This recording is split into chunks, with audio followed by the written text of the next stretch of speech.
형통한 날에는 기뻐하고 라고 말씀했는데, 우리가 신앙생활을 해나가면서 우리의 삶이 굉장히 편안하고 평탄하고 쉬우면 사실 문제될 것이 하나도 없지요. 모든 것이 잘 되고 큰 어려움들이 없이 진행이 잘 되고, 또 우리는 본성적으로 그런 것을 좀 사모하지만 그런 것들이 잘 되면 사실은 문제가 전혀 없습니다. 그런데 우리의 바람과 어떤 생각과는 달리 우리가 이 땅을 살다 보면 원하지 않는, 또 원치 않는 시련과 어려움들, 고난들을 반드시 겪는 것을 보게 됩니다. 이런 것들을 우리가 접하면서 많은 성도들이 각기 다른 반응을 보이게 되죠. 자기 고난받고 때로는 어려움 당하는 것에 대해서 굉장히 불쾌하게 생각하기도 하고 불편하게 생각하기도 하고, 또 그것을 싫어하고 하나님을 향해서 때로는 원망도 하고 좌절도 하는 경우도 있는가 하면, 또 때로는 성경의 말씀을 보면서 하나님의 뜻을 생각하게 되고, 또 그것이 가져다 줄 어떤 유익을 생각하며 긍정적으로 받는 분들도 있습니다. 행복하고 모든 것이 다 좋은 상황이 있을 때는 문제가 없지만, 그러나 우리의 삶이 이렇게 반드시 어려움과 시련들이 있기 때문에 그런 것들은 미리미리 예방주사를 자주 맞아야 할 필요가 있기 때문에 때로 강단에서는 이런 말씀이 좀 필요하다고 생각하게 됩니다. 이 사도 바울은 빌립보서 1장 29절에서 이렇게 말을 했습니다. 그리스도를 위하여 너희에게 은혜를 주신 것은 다만 그를 믿을 뿐 아니라 또한 그를 위하여 고난도 받게 하려 하심이라. 이 앞부분에 있어서는 상당히 아멘이 쉽게 돼요. 그렇죠? 그리스도를 위하여 너에게 은혜를 주신 것은 다만 그를 믿을 뿐 아니라, 여기에는 그리스도를 통해서 예수 그리스도를 믿음으로 말미암아 그 은혜 가운데 구원을 얻는 놀라운 복을 주어져서 쉽게 아멘이 되는데, 또한 그를 위하여 고난도 받게 하려 하심이라. 여기는 조금 마음에 쉽게 이렇게 감사로 화답하기가 쉽지 않은 부분이 사실 있습니다. 그러나 사도 바울은 사실 사도 바울처럼 많은 고난의 선물을 받은 사람도 없지요.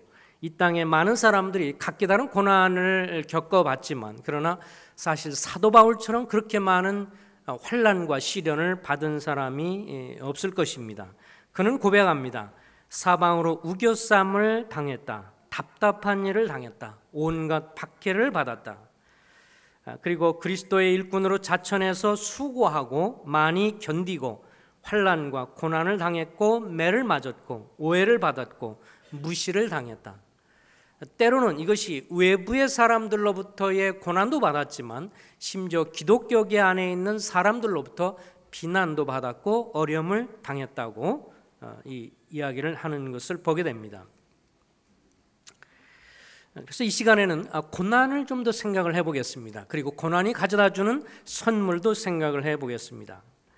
이 고난들을 생각할 때 우리가 사도 바울과 이런 고난을 생각하면 상당히 거리감이 느껴지게 됩니다.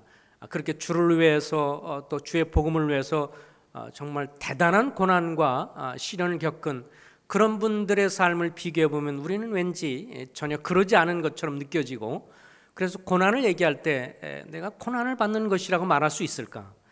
그렇게 생각할 때가 사실 있는 것이 사실입니다. 근데 베드로전서에 보면 이런 말씀이 있어요. 한번 같이 펴서 읽어볼까요? 베드로전서 4장입니다. 베드로전서 4장 12절.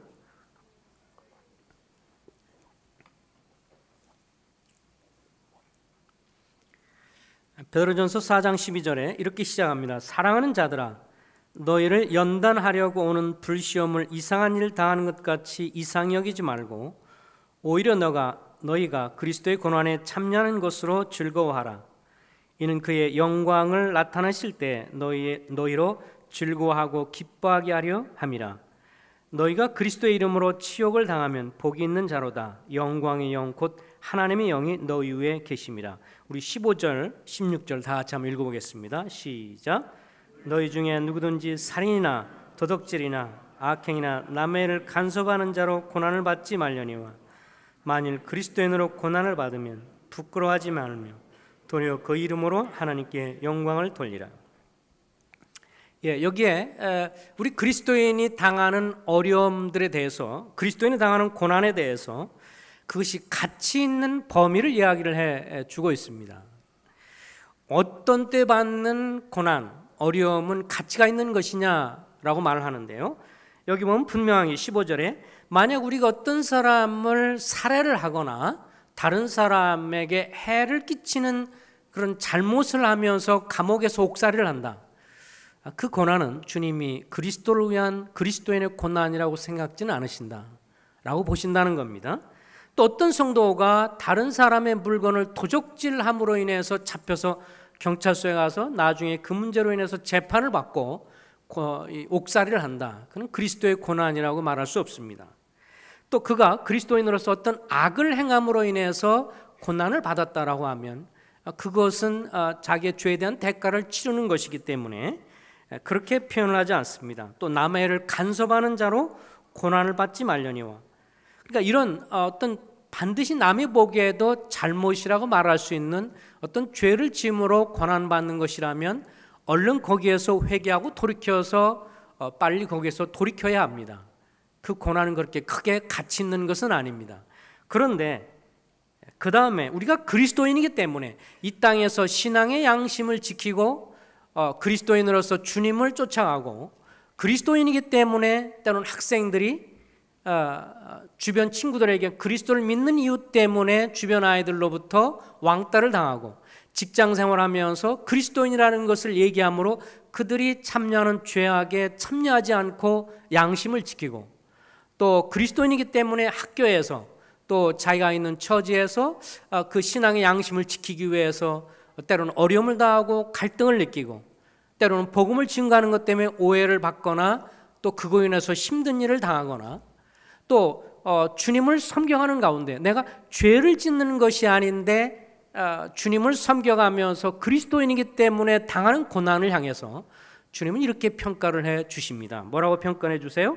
그리스도인으로 고난을 받으면 부끄러워하지 말고 도리어 그 이름으로 하나님께 영광을 돌리라. 그러니까 한마디로 정리하면 내가 죄를 지으면서 당하는 고난에 관해서는 그것은 그렇게 가치 있는 고난이 아니라고 말을 하지만 내가 어떤 죄를 짓지 않는 한 이 땅에서 신앙 양심을 지키고 그냥 그리스도라는 이름 때문에 주님을 섬겨가면서 이 땅에 사는 각종의 어려움과 고난은 불행한 것도 그것은 가치 없는 것도 그리고 부끄러워할 것도 아니라고 성경은 말씀을 해주고 있습니다. 내가 대단하게 주여 복음을 해서 감옥에 꼭 갇혀야만 그런 것이 가치 있는 것이 아니라 그리스도인으로 순례길을 살아가면서 이 땅에서 살아가면서 그리스도인들은 고난을 당하게 되어 있습니다. 사실 멀리서 보면 모든 성도를 보면 아름답고 사랑스럽고 문제도 하나도 없는 것 같고 아주 모든 게 다 만사 형통하는 것처럼 느껴집니다. 그렇죠? 주일날 이렇게 서로 만나고 안녕하세요, 잘 지내세요. 그럴 때는 다 문제 없는 것 같아요. 그런데 조금 더 가까이 가서 개인적으로 차를 마시면서 얘기하면서 어려움이 없으세요? 그리고 요새 정말 행복하신가요? 라고 물으면 이제부터 분위기가 좀 달라집니다. 가만히 보면요, 모든 성도가 겉으로 볼 때는 다 좋아 보이고 어려움이 없는 것처럼 보이지만 그래서 저 성도는 저 가정은 문제가 전혀 없는 것 같아, 정말 잘 사는 것 같아 라고 우리가 생각할 때가 많지만 자세히 듣다보면 자세히 들어가서 확인해 보면 각기 말 못할 고민과 갈등들과 어려움들이 있는 것을 너무도 많이 봅니다. 어떤 성도는 또 섬겨야 할 부모님이 계셔서 또 장애자 자녀를 섬기기 위해서 그리고 또 어떤 질병을 갖고 있어서 주님 앞에 오랜 세월 동안 기도했지만 그 질병이 고쳐지지 않기 때문에 고난을 당하는 경우도 보고요.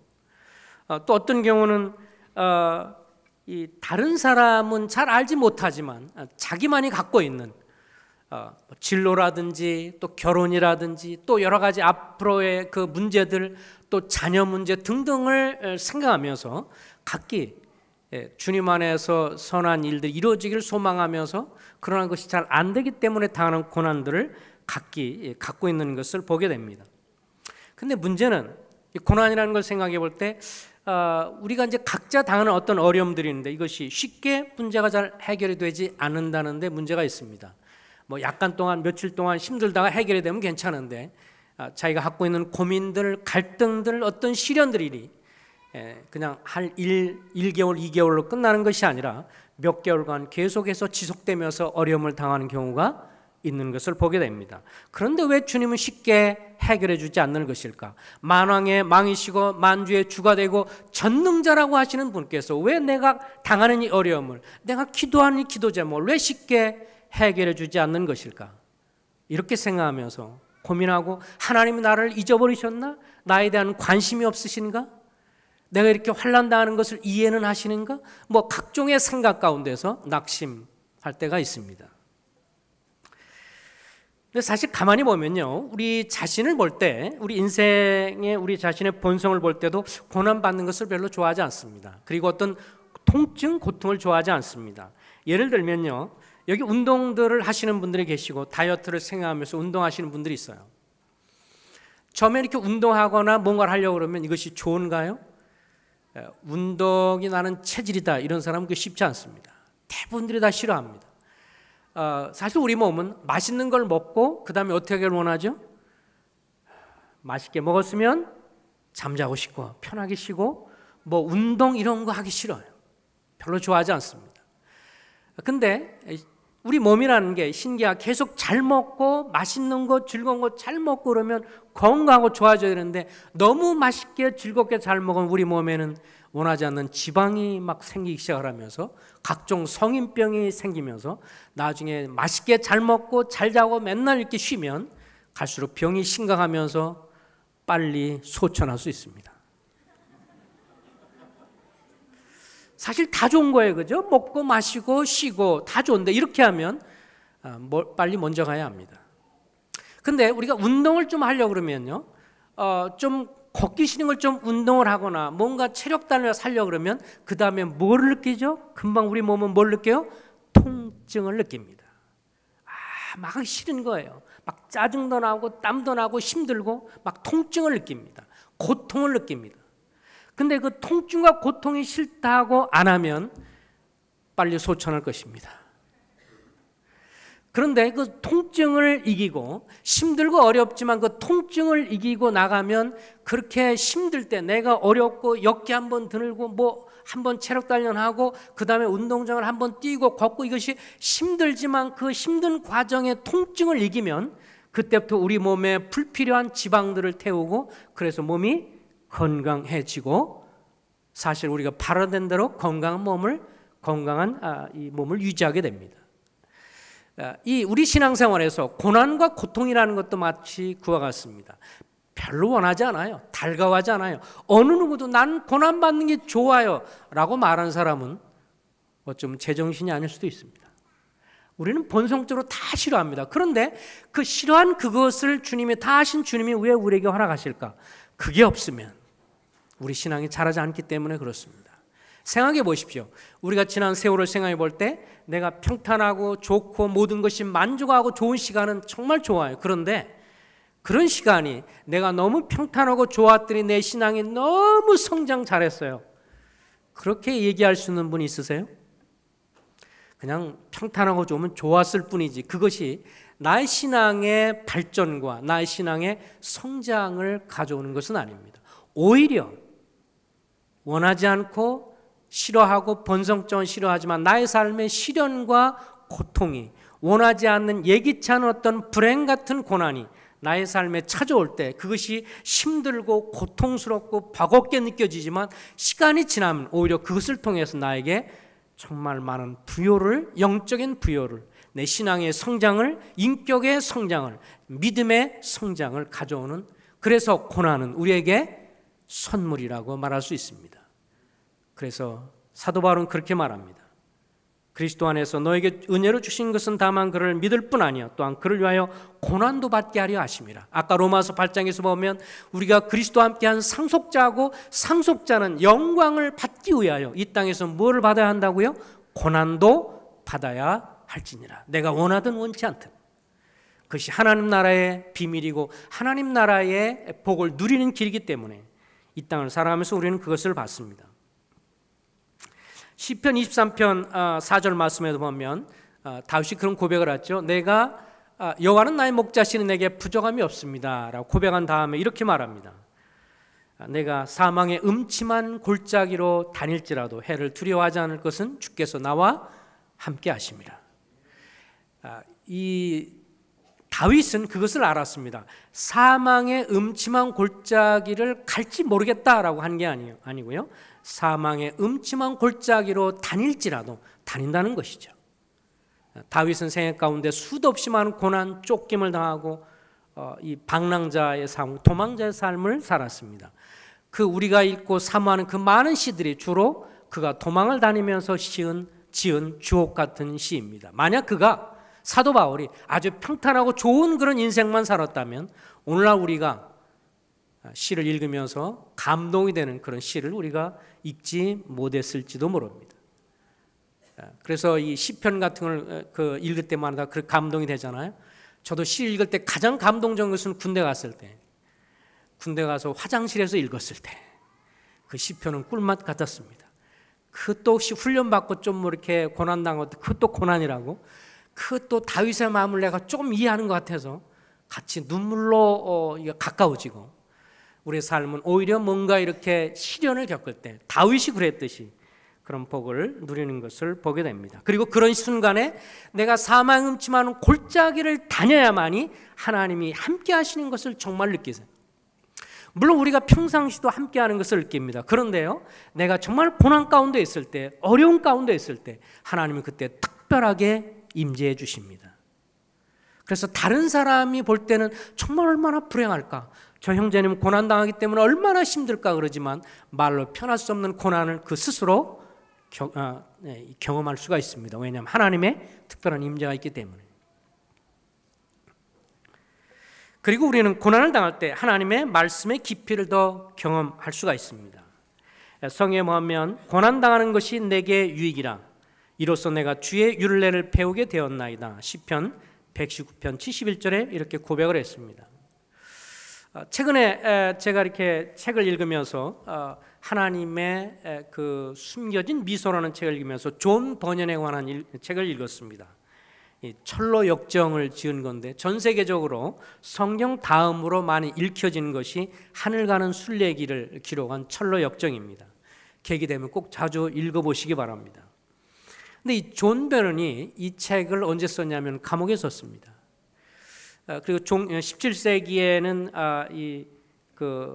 영국이 성공회를 일종의 국교로 삼았기 때문에 여러분과 나처럼 이렇게 자연스럽게 성경 말씀을 읽고 복음을 전하는 것을 허락하지 않았습니다. 그래서 무려 이 존 버넌이요, 이 감옥 생활을 12년 동안을 하게 됩니다. 이유가 뭐냐면 딱 한 가지예요. 그리스도의 복음과 말씀을 전한다는 이유로. 그래서 나중에 한 번은 또 자기 아내가 찾아가서 정부 이렇게 얘기합니다. 제 아내를 풀어주십시오. 그랬더니 아내한테 이렇게 묻습니다. 정부 관리가, 당신 남편 설교 포기하겠어? 그거는 할 수 없습니다. 그러면 그러면 찾아올 이유가 없어요. 계속 감옥에 있어야 해요. 우리가 주님 앞에 참 오늘날 감사할 것은 마음대로 복음을 전할 수 있다는 이 자유가 얼마나 놀라운지, 이 복음을 단순히 전한다는 이유 때문에 12년간을 감옥살을 했습니다. 그런데 그가 무슨 말을 했냐면 이런 고백을 했습니다. 내가 감옥에 갇혀서 사는 살 동안 평상시보다 하나님의 말씀의 깊이를 더 깊이 알게 되었다. 평상시 읽었던 이 말씀이 감옥에서 제한을 받고 어려움을 당하면서 하나님 말씀을 더 깊이 체험하면서 그 가치를 겪을 수 있었다. 그는 그렇게 고백을 했고 그 감옥에 있으면서 철로 역정을 썼습니다. 그가 만약 감옥살을 하지 않았다면 그런 복을 오늘날 우리가 누리지 못했을 겁니다. 그때는 그 자신에게 힘든 것처럼 어려운 것처럼 보였지만 오히려 그것은 두고두고 주님 오실 그날까지 그분의 글을 통해서 많은 성도들이 격려와 힘과 감동을 받는 그런 글을 남기게 되었습니다. 또 야고보서 1장 2절 3절에 보면 내 형제들아 너희가 여러 가지 시험을 당하거든 온전히 기쁘게 여기라. 이는 너희의 믿음의 시련이 인내를 만들어내는 줄 너희가 알미라. 예, 우리가 삶 속에서 고난이라고 하는 것은 우리에게 인내라는, 주님 안에서 정말 고귀한 성품인 인내라는 것을 열매 맺게 한다고 성경은 말씀을 해주고 있습니다. 우리는 모든 것이 다 빨라지는 시대입니다. 그렇죠? 그것을 또 좋아하는 시대이고, 그래서 뭐든지 빨리빨리 움직이길 좋아하고 또 그렇게 되는 것을 사모하는 시대에 살고 있습니다. 그런데 하나님 나라에는, 하나님 나라의 법칙과 하나님 나라의 진리는 그렇지 않습니다. 인내라고 하는 것은 환난과 시련이 없이는 맺을 수 없고, 우리의 삶 속에 고통을 당하거나 원하지 않는 것을 겪어보지 않고는 주님이 가치 있게 여기시는 인내를 우리가 맺을 수가 없기 때문에 그렇습니다. 우리 사람들은 이렇게 생각합니다. 무슨 문제가 있으면 아이고 아버지 하나님 이런 문제가 있습니다. 이거 빨리 해결해 주세요. 주님 이 문제 해결해 주세요라고 그 문제가 딱 해결되고 나면 아이고 감사합니다. 근데 또 다른 문제가 또 와요. 그렇습니까? 안 그렇습니까? 한 문제가 끝나면 그것으로 끝나나요? 아니면 계속해서 오나요? 계속 오는데요. 제가 분명히 장담할 수 있습니다. 언제까지 올까요? 죽기 직전까지. 그러니까 우리도 좀 여유를 가질 필요가 있습니다. 이 고난과 어려움이 끝나면 이거로 끝나는 게 아니라 또 다음 고난이 또 오고요. 그거 끝나면 또 다른 게 와요. 어차피 또 오고 또 올 것인데 우리가 좀 더 여유를 갖고 주님이 그 고난 속에서 나를 빚어가실 것은 무엇인지, 주님이 그 고난을 통해서 나에게 가져다 줄 선물은 무엇인가, 이렇게 생각해 볼 수는 없을까요? 주님 그 고난 절대로 싫어요. 정말 받기 싫어요. 근데 어쩔 수 없다면 10개 중에서 1개만 주세요. 주님 나 사랑한다면요? 왜 이렇게 많이 주려고 그래? 절대로 해주지 마. 하나만 주세요. 그것도 힘든데 하나에 그거 반만 줄 수 없나요? 그렇게 되면요, 주님 나라에 드릴 어쩌면 영광이 더 없을 수 있어요. 어차피 우리는 그리스도를 믿음으로 인해서 천국에 들어갑니다. 그렇죠? 그 천국에 들어가는 이 근거는 내가 어떤 행위와 어떤 수고와 이런 것과 전혀 상관없이 예수 그리스도 갈보리 십자가에서 죽으시고 부활하신 예수 그리스도의 전적인 공로를 의지해서 하나님 나라에 들어갑니다. 그렇죠? 그런데 그 나라에서 영광에 동참하는 것, 하나님 나라에서 영광에 동참하는 것은 우리가 이 땅에서 어떤 그리스도인의 삶을 살았는가와 직결된다고 성경은 수도 없이 말씀을 해주고 있습니다. 천국에 들어가는 것은 그리스도의 공로로 그 나라에서 상급과 그 나라에서 영광은 우리가 주님 나라에, 주님 앞에서 어떤 삶을 살았는가, 어떤 자세로 살았는가, 특별히 고난과 시련과 이런 것을 어떤 삶으로, 어떤 마음으로 맞이하고 그것을 겪었는지. 사도 바울은 자기 믿음의 선한 싸움을 싸웠으니 이제 나를 위해서 생명의 멸류관이 준비되어 있고 이것은 나뿐만 아니라 그것을 바라는 모든 자들 위해서 있는 것이다, 이렇게 말을 했습니다. 우리가 볼 때는 세상에서는 인내를 웃기게 여기고 어떤 사람이 맺는 인내의 열매를 향해서 우습다고 조롱하고 무시하고 멸시하지만, 그러나 하나님은 그렇게 보지 않습니다. 어떤 성도가 고난과 시련을 당하면서 눈물로 참고 주님이 기도 가운데 주님을 바라보면서 믿음의 승리를 가져 그 꿋꿋하게 포기하지 않고 세상으로 가지 않는, 그러면서 맺은 인내의 열매에 대해서 주님은 칭찬하시고 귀하다고 여기시고 가치 있다고 여기시고 그것을 소중하게 보십니다. 우리가 누구의 평가를 받을 것이냐, 사람의 평가를 받는 것이 아니에요. 누구의 평가를 받아요? 주님의 평가를 받을 것입니다. 그래서 주님이 귀하게 여기는 것을 우리도 귀하게 여겨야 합니다. 하나님이 가치 있게 여기는 것을 나도 가치 있게 여겨야 합니다. 고난을 두려워만 하지 말고, 고난을 꺼려하지만 말고, 주님이 고난이 가져다주는 선물로, 얼마나 이 선물이고, 은혜는 그거잖아요. 은혜가 뭐예요? 값없는 자에게 주어지는 하나님의 호의요 선물이에요. 믿음이 예수를 통해서 믿음을 은혜 가운데 믿는 것을 통해 구원받는 그것이 하나님의 선물이라면, 그리스도를 통해서 믿음으로 고난받는 것도 선물이다, 이렇게 성경은 말해주고 있습니다. 그래서 만약 여러분의 삶 속에서 고난을 받으면 이렇게 생각해 보시기 바랍니다. 주님, 이번 고난을 통해서 나에게 무슨 선물을 또 주시려고 하십니까? 주님이 그렇게 딱 말하면 야, 너 수준 있다. 내 마음을 아네. 주님 절대로 그것은 해주시 마세요. 이러면 신앙은 맨날 얕은 물가에서 깊은 것을 겪지 못할 수가 있습니다.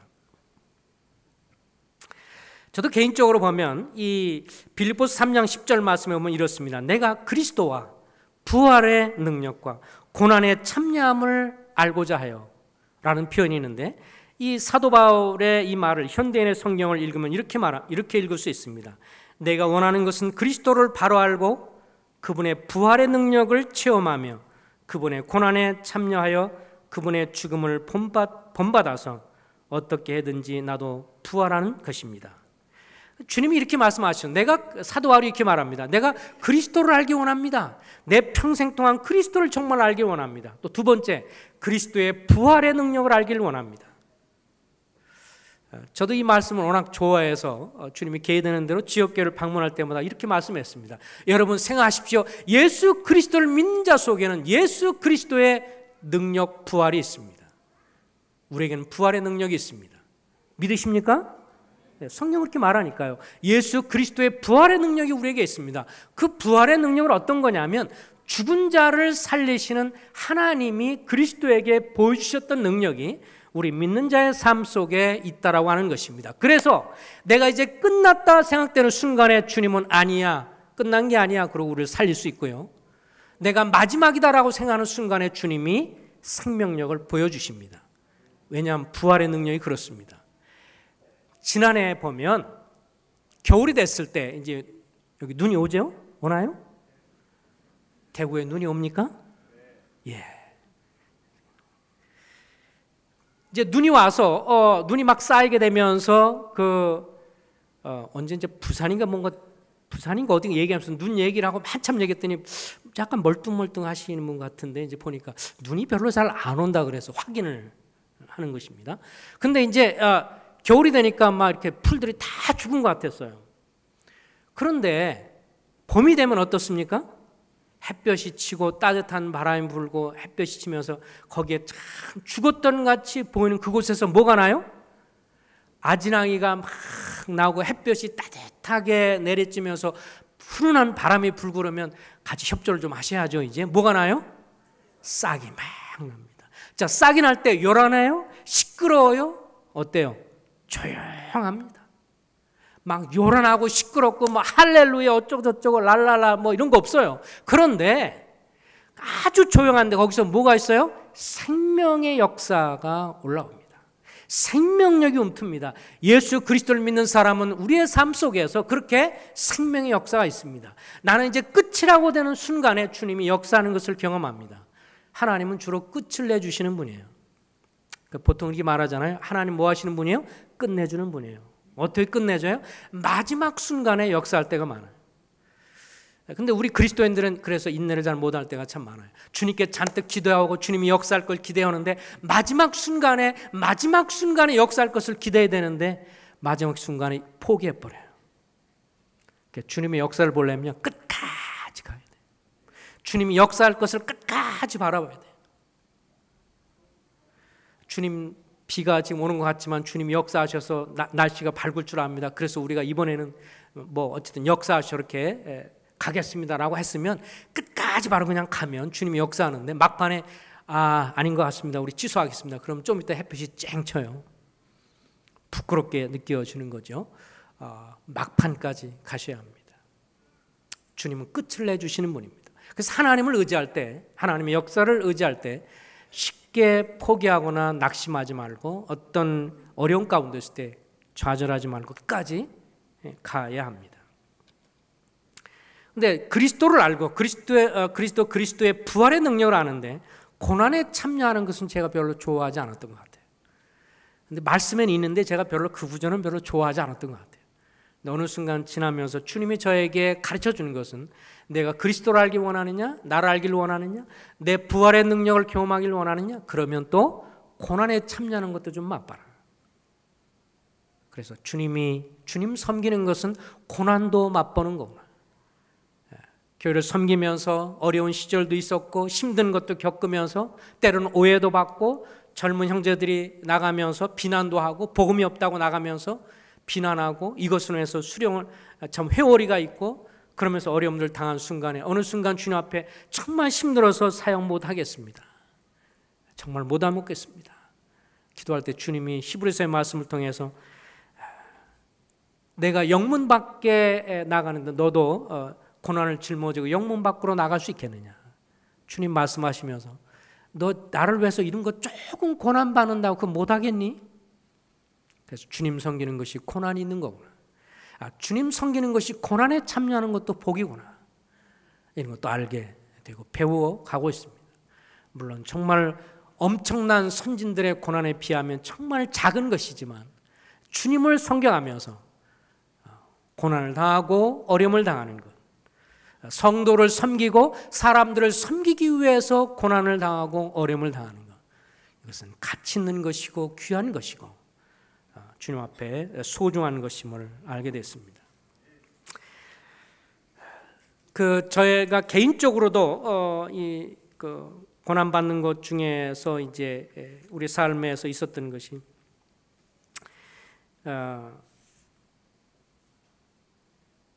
특별한 환난을 당할 때 주님의 특별한 위로도 경험을 하는데요. 제가 1998년도 그때의 이제 경에 저는 이제 30살부터 일찍 전임 사역을 시작을 해서 성남시험교회가 시작이 되고 이제 전임 사역을 일찍 시작을 해서 별로 이제 직장 생활 3년 반 만에 어쩔 수 없이 이제 그 주님 인도하심 속에서 했는데 제가 30살인데 장로였습니다. 이상하게 생각하지 마시기 바랍니다. 한 3, 40명 성도가 그때 있었는데 그 중에 제가 장로였습니다. 다 젊은 사람이었습니다. 학생들이고 청년이었기 때문에 그나마 제가 나이가 30살인데도 많은 장로였습니다.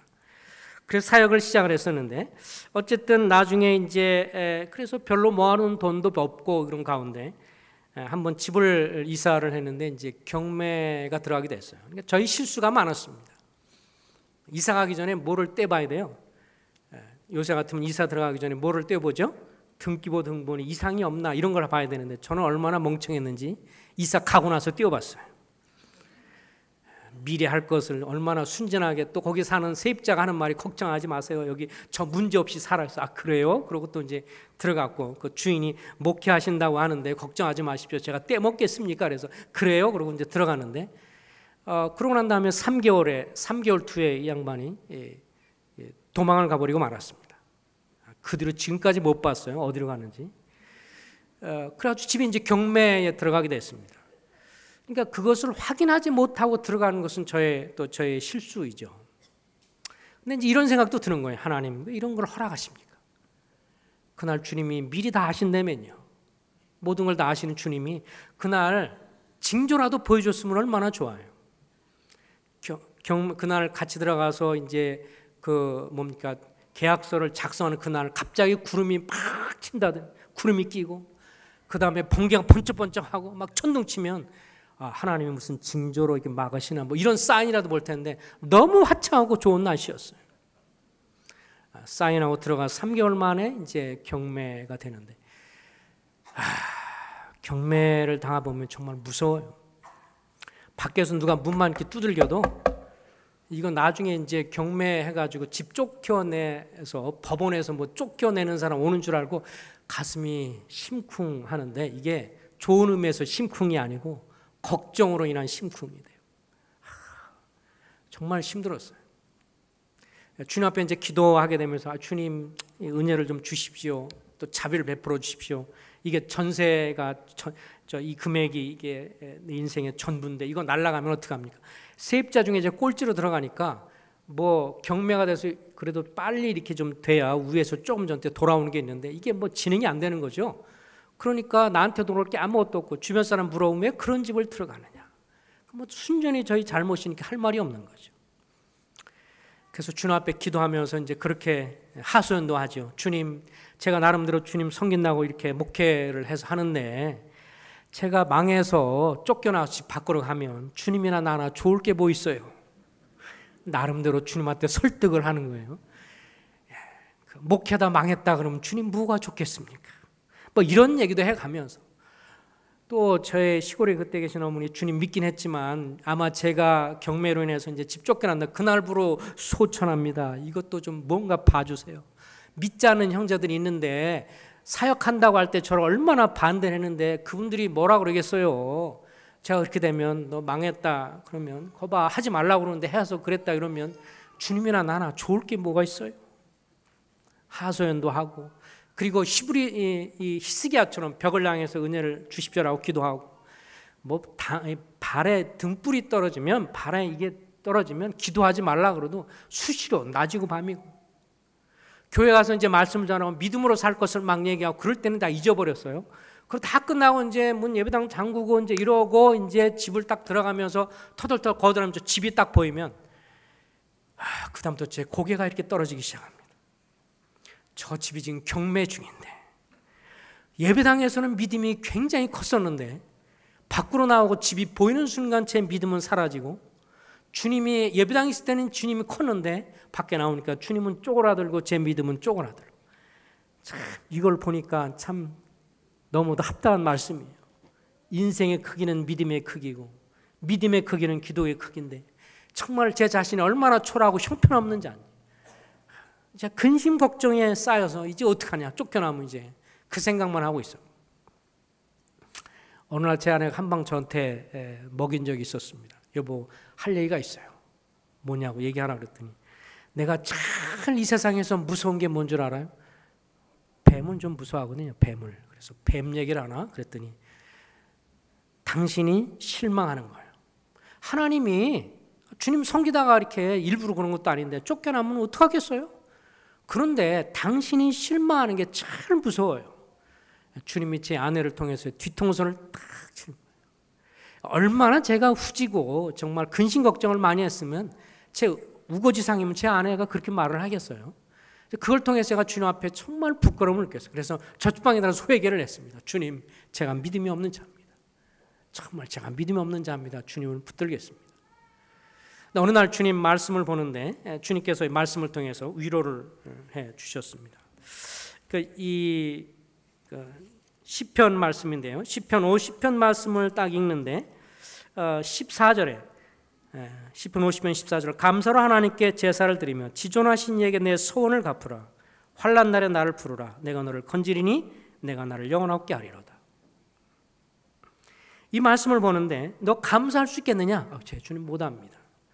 지극히 높은 자에게 내 소원을 갚으며, 근데 이런 환난과 시련을 당하면서 제 마음 가운데 주님이 딱 생각난 게 있었어요. 혹시 주님 이런 걸 통해서 제가 선교지 가는 거를 말씀하시나요? 뭐 이런 생각이 좀 들었어요. 그때 당시에 보이드 에이큰 형제님의 간증을 들으면서 막 앰뷸런스에 실려가지고 감옥에 가고 막 이런 간증을 좀 이렇게 하신 걸 제가 듣고, 그 형님 통역을 이제 저보고 하라고 그래서 이제 그 형님이 전했던 메시지를 쭉 듣다가 그 형님이 그 선교지 가기 전에 앰뷸런스에 실려서 가고 이러면서 자기가 선교지 가게 됐다는 얘기를 듣는데, 그러면서 이 말씀이 있는데 갑자기 탁 생각나면서, 제가 18살에 구원받고 고등학교 2학년 때 장로겠다 구원받고 그 다음에 이제 그때 한 20살경에 이 선교에 대한 불이 붙어가지고 세미나 가가지고 막 주를 위해서 선교지 갈 사람 일어서라고 하면 주여, 뭣도 모르고 일어나가지고 주여 내 몸 드립니다 가겠습니다. 그래서 또 막 또 헌신은 또 몇 차례씩 했어요 주님 앞에. 그러고 나서 이제 제가 이제 그때는 이제 제가 이제 신학교를 모임 연결되기 전에 신학대를 이제 졸업하고 열심을 내고 그러니까 신학대를 하고 그래서 나중에 88년도 그때부터 이제 이렇게 모임과 신학교 진리 알면서 모임과 교제 가운데 이제 들어와서 섬기게 되었는데, 뭐 어쨌든 그런 상황 속에 있으면서 딱 제가 한 20몇 년 전에 이렇게 주님 앞에 했던 그 생각이 나는 거예요. 그래서 제가 주님 앞에 정색을 하고 딱 무릎 꿇고 이렇게 기도했어요. 이 말씀을 의지해서 주님이 이걸 통해서, 이 환난을 통해서 내가 주님 앞에 과거에 약속을 하고 서원한 선교지 가겠다는 것을 했는데 주님이 이것을 갚기를 원하고 그런 것을 말씀한다면 조건이 있습니다. 기적을 베풀어 주십시오. 기적을 베풀어서 주님이 간섭하셔서 역사하시면 그래서 지금 손해가 내서 전세금이 다 날아가는데 기적을 베풀어서 그걸 보존해 주시면 제가 선교지 가겠습니다. 주님 앞에 기도를 했습니다. 여기 보니까 환난 날에 나를 부르라. 내가 너를 건지리니 내가 나를 영화롭게 하리로다. 그러면서 주님 앞에 이렇게 말했어요. 주님이 기적을 베풀어서 이 상황에서 저를 건져주시면 제가 다니는 데마다 이것을 간증을 하겠습니다. 오늘도 간증의 이러한도 그 중에 하나입니다. 약속을 했기 때문에. 그래서 주님 앞에 이제 그렇게 기도하면서 이 자매하고 이 사실을 알리고 한 2년간을 밤이고 낮이고 이 말씀을 붙들고 기도했습니다. 환난 날에 주님 부릅니다. 주님이 부르면 내가 너를 건지리니 내가 나를 영화롭게 한다고 했으니 살아계신 하나님 능력을 보여주십시오. 그러고 나서 한참 동안 기도하고 이제 시간이 지나가는데 경매가 진행이 되다가 갑자기 2차, 3차 되다가 갑자기 취소가 됐어요. 왜 취소가 되는지는 몰랐어요. 나중에 놀라운 것은 이 우리 집과 연관된 것이 이 시간 관계상 다 말씀을 드리지 못하지만 집과 연관된 이것에 있어서 법적인 데 있어서 전에는 법적으로 대항력을 잃어버린 것처럼 그렇게 변호사나 법무사가 판단을 했다가 나중에 알고 보니까 자기들이 실수했다는 걸 알아서 취소를 한 겁니다. 그냥 이분들이 실수한 채로 그냥 미뤄갔으면 우리는 진짜 쫓겨나는 건데 하나님이 그것을 다루고 있는 사람한테 우리가 집에 관계된 거에 문제점을 딱 한 가지를 해 주셔서 하나님이 그걸 통해서 보존하게 해 주셨어요. 그래가지고 9시에 뉴스에 그때 당시에 연세 드신 분 알겠지만 박성범 아나운서가 9시 뉴스에 오늘은 세입자에게 기쁜 소식을 전해주겠습니다. 그러면서 목포에 계신 어떤 분이 저하고 비슷한 상황인데 계속 가서 대법원까지 가는데 대법원이 세입자 편을 들어서 새로운 판례가 나왔는데 결과적으로는요 그 판례가 저를 위한 것이었어요. 그 새 판례 때문에 나중에 고스란히 돌려받게 됐어요. 이건 정말 기적입니다. 그러니까 나중에 이걸 법무사들한테 이렇게 상담을 하니까 이게 신기한 건데 전에 같으면 쫓겨나는데 새로운 대법원 판례가 나와서 근데 그게 적용이 돼서 주님의 역사를 받았습니다. 시련과 이걸 통해서 그때 뭘 겪었냐면 주님이 함께 하심에 대해서 그리고 제가 주님 앞에 약속을 지키는 것에 대해서 알게 됐습니다. 그래서 저는 약속 지키려고 선교지를 사실 가게 됐습니다. 그러면서 제가 한 가지 배운 것은 하나님은요 고린도서 1장에 보면 이런 말씀이 있습니다. 하나님 모든 약속은 그리스도 안에서 예가 되나니 우리가 아멘을 하나님께 영광을 돌린다. 주님께서 저의 교훈하신 게 뭐냐면 내가 너한테 모든 수없이 많은 약속을 했다. 우리한테 그리스도를 믿으면 구원받고 함께 한다는 것, 다시 온다는 것, 모든 약속. 내가 약속하는 것은 내가 반드시 이루는데 너는 네가 만약 나한테 약속을 했다면 너 약속하는 것을 지켜야 하지 않겠니? 그리함으로 인해서 내가 약속하는 것을 반드시 지킨다는 것을 네가 설계해야 되지 않냐? 주님 앞에 그것을 알게 됐습니다. 그러니까 주님 앞에서 하나님 앞에 약속하는 것은 혹시 이 중에 뭔가 주님 앞에 약속하시면 하시기 바랍니다. 서운한 거 있으면 하시기 바랍니다. 주님은 그것을 기뻐하십니다. 이제 하나님 말씀을 마치려고 합니다. 한 가지만 이 고난과 연관해서 말씀을 좀 드리고 마치려고 합니다. 이 서구 풍습 중에서 엄마가 시집가는 딸한테 진주를 건네준다고 합니다. 진주를 건네주는데요. 이 진주가 이제 얼어붙은 눈물이라는 그런 이 별명이 있답니다. 서양 분들이 부모가 딸한테 시집갈 때 진주를 선물을 부모가 해주는데 두 가지 의미가 있다는 겁니다. 첫 번째는 시집가서 네가 앞으로 눈물을 많이 흘릴 것이다. 시집가서 네가 친정 부모가 이제 선물을 진주를 주면서 너 시댁 식구한테 가면 눈물을 많이 흘릴 거야. 눈물을 상징하는 이제 진주를 주고 두 번째는 그렇게 눈물을 흘리지만 그 눈물은 또 보석처럼 진주처럼 가치가 있는 거야. 이런 의미를 담고 이제 진주를 시집가는 딸한테 친정 부모가 선물을 하는 풍습이 있답니다. 근데 이건 진주가 형성되는 것을 보면 그 의미가 나옵니다. 이 진주라고 하는 것은 원래 이제 이 굴에서 쉽게 말하면 굴에서 생기는데 이 천연 진주는요, 일반적으로 이제 굴이 있지 않습니까? 그러면 그 모래 가운데서 날카로운 모래가 굴 속에 들어왔을 때, 날카로운 그 모래가 이제 굴이 딱 입을 벌리고 있을 때 조개잖아요, 굴이. 근데 거기에 이제 딱 들어왔을 때, 그 즉각적으로 굴은 살아남기 위해서 낙하라고 하는 물질을 생산을 한다고 합니다. 그래서 자기가 이제 찔리고 아프니까요, 몸에서 낙하를 생산해서 이것을 꽉 사로잡는 것입니다. 그래서 계속 눌리게 되고 그러면서 이것이 진주로 빚어지게 되는 것이죠. 그러니까 그 굴 입장에서는 자기한테 들어오는 것이 너무 가시가 있고 고통이 되고 힘들으니까 이것을 계속해서 내뿜을 능력은 없으니까 계속 감싸고 보듬고 안고 계속 감싸면서 이 액을, 낙하라는 액을 내뿜으면서 이것이 결국 세월이 지나면서 진주가 되는데요. 그래서 이 진주가 만들어지기 위해서는 작은 것은 수개월에서 어떤 건 수년까지도 걸린다고 합니다. 그런 의미에서 천연 진주는 그래서 정말 값이 나가는 것이지요.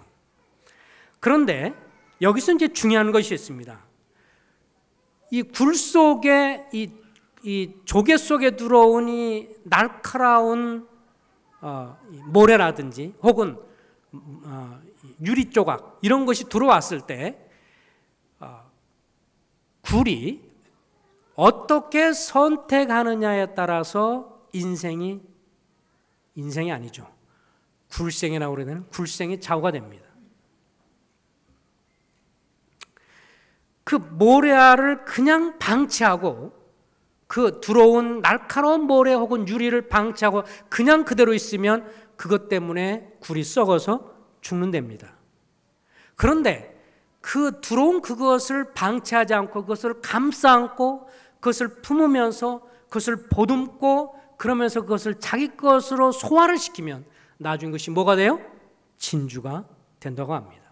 우리 인생에 부딪히는 그런 시련과 어려움을 우리 각자들이 다 갖고 있는데 그것을 어떻게 받아들일 것이냐, 그것을 방치하고 싫어하고 꺼려하고 그러면 세상으로 가고 오히려 하나님을 의지하기보다 밖으로 나가고 세상으로 나가면 신앙이 썩어지고 신앙이 망가질 수가 있습니다.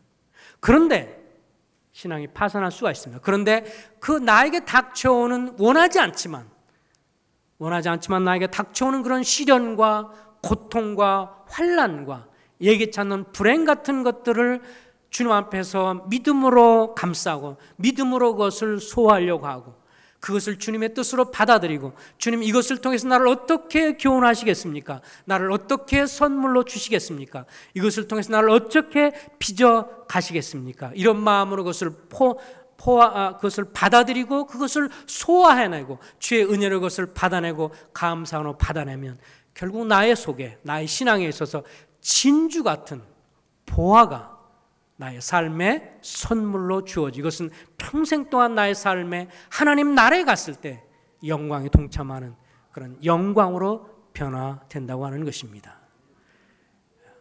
그리스도의 상속자인 여러분 간에는 장차 누릴 영광을 위해서 고난도 감내해야 한다고 성경은 말합니다. 이왕 받을 고난에 대해서 꺼려하고 싫어하고 그렇게 받아치려고 하기보다 주님의 뜻으로 받아들이고 긍정적으로 주님이 나에게 이것을 통해서 무슨 선물을 주시려고 하는지 긍정적으로 받음으로 주님께 영광 돌리고 즐거워할 때 신앙생활하는 것뿐만 아니라 어려운 시기도 굳굳이 이겨가는 그러므로 진정한 행복을 누리는 성도님 되시기를 기도합니다. 기도하겠습니다.